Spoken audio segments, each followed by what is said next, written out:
Welcome back to the channel. Let's do something ridiculous.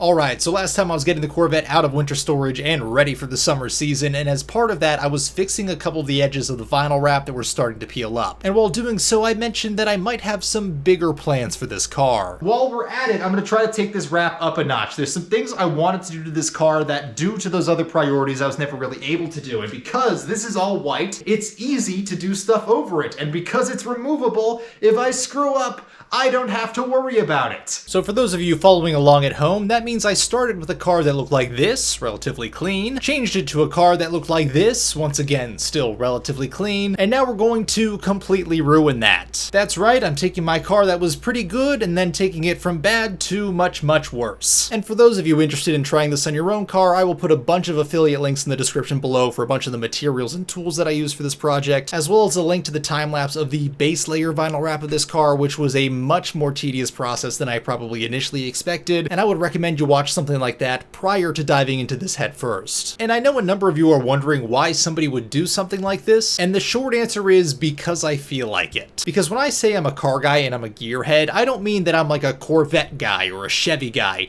I might be able to say that about Dodge Vipers because I really have a soft spot for those, but overall I like just about anything with a motor for a number of different reasons. And honestly, even having this Z06 and having had a Viper prior to that, the most fun car I've ever owned is actually still this 2003 Subaru Forester. And as if I needed to tell you, it is certainly not because of the performance. It is actually because I just didn't really care what I did with it, mostly because it was disposably cheap to me. But the problem with the Corvette being closer to the $20,000 mark, it is no longer disposably cheap, but adding the vinyl wrap adds this sort of layer of protection where I don't have to constantly worry about whether or not I'm going to ruin the paint or get stone chips, and it just takes a lot of that burden off my mind. But beyond that, from what I want to experience in my life as a car guy, I've got sort of a bucket list of automotive things that I either want to experience by driving or owning or potentially just doing, and one of those things on my list has always been having an Arctic Camo car. I don't know why, I don't know when I first thought of the idea, but for some reason I have always just wanted to have some sort of a car with that livery on it. And because I was already planning to vinyl wrap this car at the time I bought it, I figured what better car to do it on than the one that I can completely peel off if anything goes wrong and send it back to stock form with absolutely zero damage done. Because there's never really a good time to add this stupid, insane, and absolutely crazy looking wrap, but if there was a time to do it, doing it on top of a car that is already wrapped and is easily removable seems like the one that makes the most sense to me. And there are these like Arctic Camo patterns online. I was able to find a few different patterns of wraps. The problem with getting one of those existing patterns is, first of all, they are wicked expensive, but also the pattern on most of them is either very small or very repetitive, or oftentimes both. A lot of them I just simply didn't like, and then for a lot of the patterns, because they repeat so often being a smaller pattern, when you put it on something as large as a vehicle and you stand back 10 to 20 feet, it really doesn't look good. It just looks way too busy, and honestly, that is just not the look I was going for. I wanted a pattern that was like a little more simple, a little more bold, and had these bigger, chunkier pieces to it. And in my opinion, that also makes it a little bit easier to apply the vinyl because I'm not worried about trying to line up this stupid pattern between all the panels. But also, taking a few steps back, I think it looks a lot better than those small patterns and is a lot easier on the eyes and looks way sharper on the car. And if you don't agree with that opinion, that's fine. Just do something different with your own car and shut the hell up. So what I actually did to get started is, after the white wrap was done, I took photos of pretty much each side of the car in an open setting. I printed all of those out, and what I started doing is just sketching how I thought I might want the patterns laid out between the different panels. And after one or two pretty quick attempts, I was easily able to rule out a bunch of different things that I thought I was going to like. And that really allowed me to play with a few different things. First of all, being the flow from one section of the car to the other between the different panels. My first inclination was actually to stop at the end of panels, but I decided that I would like it a lot better if the patterns flowed from one section of the car to the next, kind of ignoring where those natural body lines were. And the second big thing to play with was proportions, because having the pieces be either too big or too small, or maybe too wide for a certain area really changed the look and feel of how this whole camo pattern went and how it felt as a whole. And that's especially true because I am mixing 3 different colors. I've got like a lighter gray, a darker gray, and then a black that's going to go over the top. So having pieces that were the right size not only for the car overall, but also in relation to the other shades, I think was really critical to pulling off this look as a whole. And as for how I actually applied it, this was actually way easier than wrapping the car itself. So I'll link that video in the description below and you can see me fight a bunch of these different panels. But basically what I'm doing is I'm using knifeless tape. I'm putting that down on its own first to make the outline of the shape that I want to cut out. I started with the lightest shade of gray as the base layer. That one's going to be on the bottom. I was going to use the most of that, then use less of the dark gray, and then even less of the black on top, which when I was trying to stack the different layers on the drawing ahead of time, that was the combo that I thought looked the best. Then I'm applying the vinyl sheet sort of within that area between the knifeless tape sections, and the reason that I think this is actually a lot easier than wrapping the entire car is that when you're trying to do the car below it, you're trying to get one piece of vinyl to cover an entire panel or an entire section, so there's a lot of pressure to make sure that you're stretching it the right way, sort of across the entire sheet to make sure you hit all of those edges. When you're doing this, you've only got to worry about the area within that knifeless tape, so that gives you a lot of freedom of what you can do to manipulate the material within those boundary lines before pulling up that knifeless tape and then just cutting off all of your mistakes. But as for how I decided to do these final shapes and the actual layout of all of them, even though I thought I had a plan going into this based on the sketches I had done previously, once I was doing the actual car, it was purely based on vibes. I pretty much said, hey, what feels right and what actually looks right with how these panels change and how the light is hitting all the different angles, and just solely based on that, I kind of eyeballed it and hoped for the best, and actually it somehow worked out. That said, there were some very specific areas that I was trying to target with a couple of these pieces. So for example, I did one track day with just the white wrap, and I noticed a lot of rubber got kicked up from those back tires and sprayed along the wrap behind it. So during my planning, I decided it would be best to hit both of those areas with a darker color to try to hide some of those tire marks in the future. I also had a very small pinhole on one spot of the roof, so I made sure that the pattern on the roof went over the top of that just to sort of lock that in and make sure that didn't tear and get worse. And I think I had a small seam line or a stretch mark that I didn't really like on the front bumper, meaning that I was trying to cover that up as well. Now the thing is, the vinyl wrap still does show imperfections through it, so if you're up close, I can actually point out to you where dog hairs got trapped on the adhesive on the underside of this wrap. So don't expect this to be like the magic cure that's going to hide all of your mistakes, because it's still going to show most of them if there's any level of inconsistency on the surface when you lay down that top layer. But like I said, this was so much easier and lower stakes than doing the base wrap below it that honestly I was just breezing through this and having a great time with it. My goal was really to have these things flow throughout the entire car and be agnostic of the actual body panels, and I don't think with a regular pattern camo that I ever could have gotten this effect. And while this went so much faster than that base layer, that is not to say that it was without issue. First of all, I did have to remove a lot of the lights and trim pieces such as the brake ducts in front of the rear brakes, and while none of this was difficult, it was time consuming. Now that said, I had also done that for the base wrap as well, so at least I had conquered that learning curve and it went a lot faster this time. But I did have one other major issue that I encountered, and it wasn't necessarily a wrap issue so much as I would say a Corvette issue. So we have hit a bit of a problem here. So you can see here, here, and then over there on the other side as well. These are all rolled up and not tucked around the edge of the trunk, and the reason for that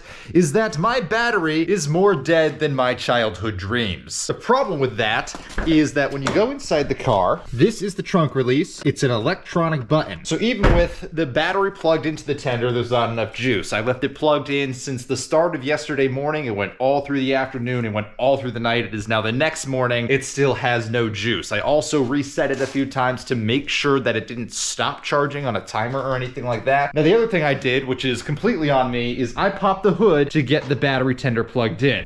You can see here, I've got a whole lot of tape lines that go across that hood. So basically all of these got ripped up when I opened it because I wasn't thinking about that. Now obviously I've relaid them down at this point. I think they look pretty good, but they're not exactly what they were before. So the hood is on me, but here at the trunk, the biggest problem I have right now is there's no keyhole. There's no other manual mechanism to release this trunk other than that electronic button, and it's gonna take a week or two to get the battery in. This adhesive is all exposed, so it's going to collect dust and stuff. It's not going to seal properly. With my luck, that means it's going to peel in about 6 months. Now, supposedly there is a manual release inside of the car, so if you climb up behind the seats, through the trunk, reach all the way back to here, reach under the carpet, there's a single metal cable that you can pull to do that. So what I did was play the world's tallest spider monkey. I crawled through the back of the car, I found this cable, I got under the carpet to grab it, and I pulled it, and I kept pulling it, and I kept pulling it, and it didn't release the trunk. Instead, it just pulled the entire latch mechanism down, which means that the manual emergency release doesn't work. But on the plus side, this will be a great car for kidnapping if I decide to put a partition behind the seats. Now, the most frustrating part of all this for me is that I just replaced the battery when I got the car, within about 6 months or so of me picking this up. The battery has a 1-year full warranty and a 2-year like limited coverage warranty.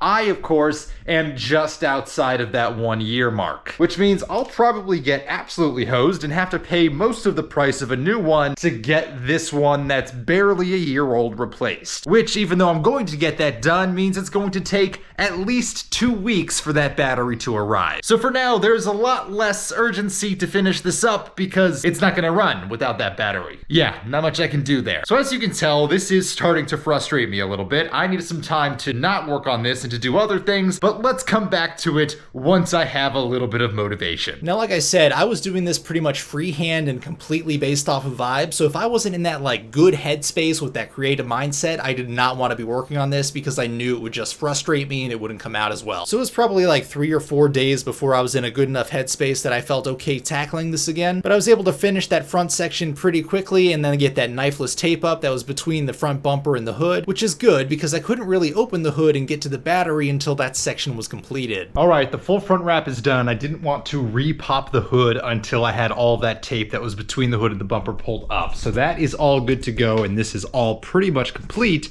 And now we have access to the dead battery again. I have tried to trickle charge this for the last 3 or 4 days. This thing is dead. The battery status keeps coming back with bad battery. Sometimes if you just plug it in again, it works. Yeah, after 4 days, I'm officially calling it quits. Which means to get my trunk open, I have ordered this, and I have no idea if this is going to work. So if your battery dies on your C5 Corvette and your manual trunk release doesn't work, expect to pay at least $50 to $60 to try to get it open. Now the other variable here is whether or not this was actually charged from the factory. So it looks like it is. We're gonna find that out though real quick.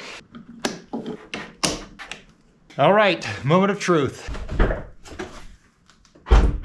Oh, it worked. Oh, praise whatever God you believe in. I am ecstatic that this worked, and I'm also in disbelief. At this point, it had been roughly half a week to a week of time that the adhesive was exposed on all those pieces that were on the top of the trunk. So fortunately, I was able to get all those laid down, and also fortunately, they hadn't collected too much dust in that time frame, which means I really didn't have too much issue getting it done. And while there was still some adhesive residue left on the top when I was finished, I was still calling this a win because this could have been a lot worse than it was. And furthermore, it was an even bigger deal because this was the last section that I had to do for this car to be completed. I never thought I would say these words. The camo was done. This is so ridiculous. I am actually really excited because I was at the point that I didn't even know if this car was gonna make it back on the road with how little progress I was making. Now, obviously my wrap job isn't 100% perfect, so you can see a lot of like little bubbles here. They really show in the black. Those are actually underneath this white layer as well. The white hides it a lot better, but if you step back 5 feet, suddenly it disappears. And this car on the track where I'm going to be going egregiously fast speeds, no one's gonna see that. That said, it's also 10:30 at night, it's a Wednesday, and I have work in the morning, so I don't have time to clean up or anything else like that right now, but this is a very good stopping point, especially now around the trunk that all this is tucked in and all this is finished properly. So you can see there's a little bit of adhesive residue where I had to have everything peeled back for the time that it was sitting here before I could get the trunk open. So I'll take care of that tomorrow. I'll also get the antenna back on, the lights back in, including the front lights as well. I'll get this back together and pretty much just wrap this whole car up and then maybe drive it, assuming I can get a battery. And with that, I am getting delusional. Let's come back tomorrow when I can finally get this back together.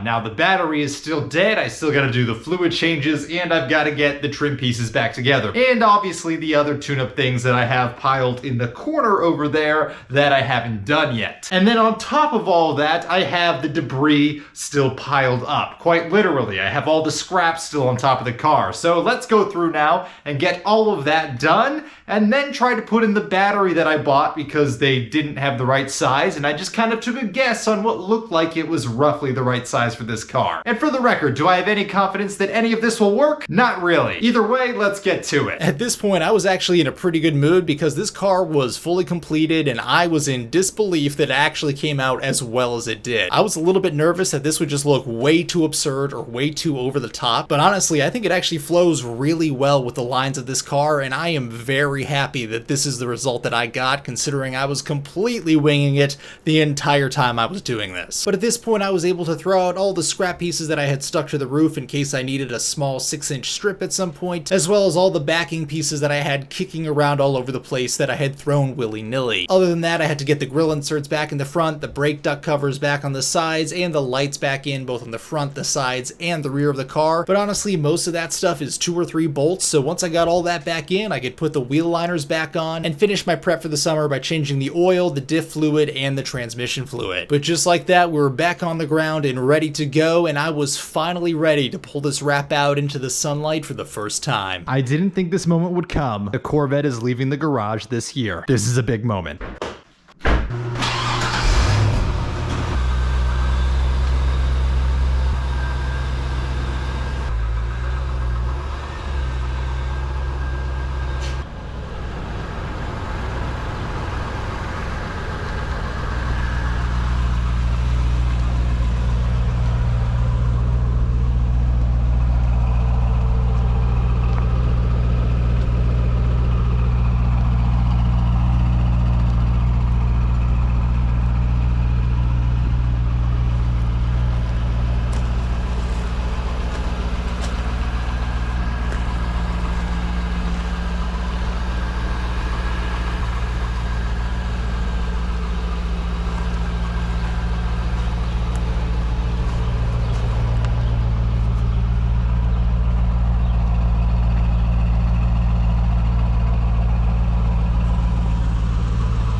All right, time to figure out how broken this really is. Thank you for watching.